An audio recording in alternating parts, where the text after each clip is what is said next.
திருவிளையாடல். ஒரு நாள் கைலாயத்தில் சிவனும் பார்வதியும் அமர்ந்திருந்தனர். அப்பொழுது அவர்களை காண இந்திரனிடமிருந்து கிடைக்கப்பெற்ற மாங்கனியை நாரதர் கொண்டு வருகிறார்.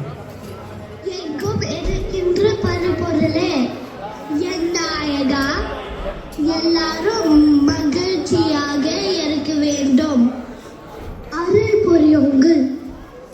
எங்கும் எதிலும் எப்போதும் வெற்றியே பெற்று எண்ணங்கள் யாவும் சித்தி பெற என்னது நல்லாசிகள் நலம் அடைவீர்களாக. நாராயண நாராயண சம்போ மகதேவா. சர்வேஸ்வரா, சமூகத்தை நாடி ஒரு நற்செய்தி கொண்டு வந்திருக்கிறேன். நாரதா, புரிகிறது. ஒன்று உனக்கு வேற விதம் கிடைக்கவில்லையா? சிவசிவா, அப்படி இல்லை. உண்மையாகவே ஒரு நல்ல விஷயத்துக்காக வந்திருக்கிறேன். நாரதன் கழகம் நன்மையால் முடியும். விஷயத்தை சொல்.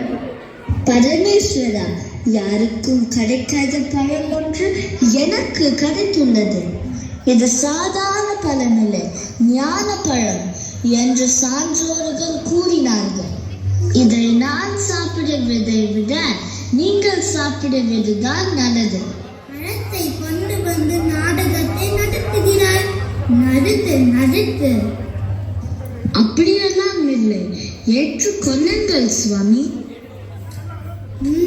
பொறுப்பை என்னிடம் கொடுத்து விட்டாய். உமா, சக்தி இல்லையே சிவம் இல்லை.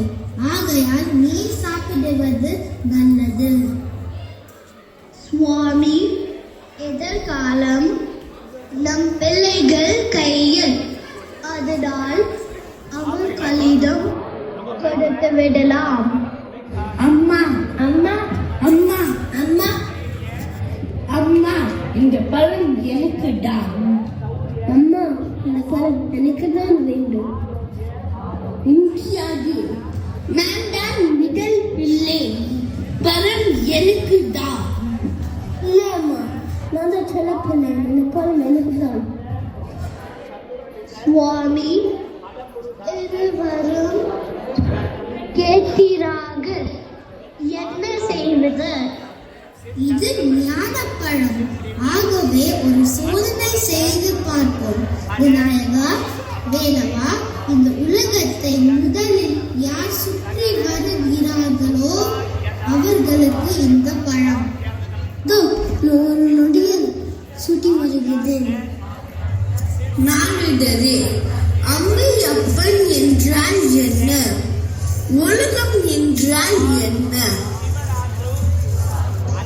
அம்மையப்பன் தான் உலகம், உலகம் தான் அம்மையப்பன். இதோ அம்மையப்பனை சுற்றி வந்து பதத்தை நானே பெற்றுக் கொள்கிறேன்.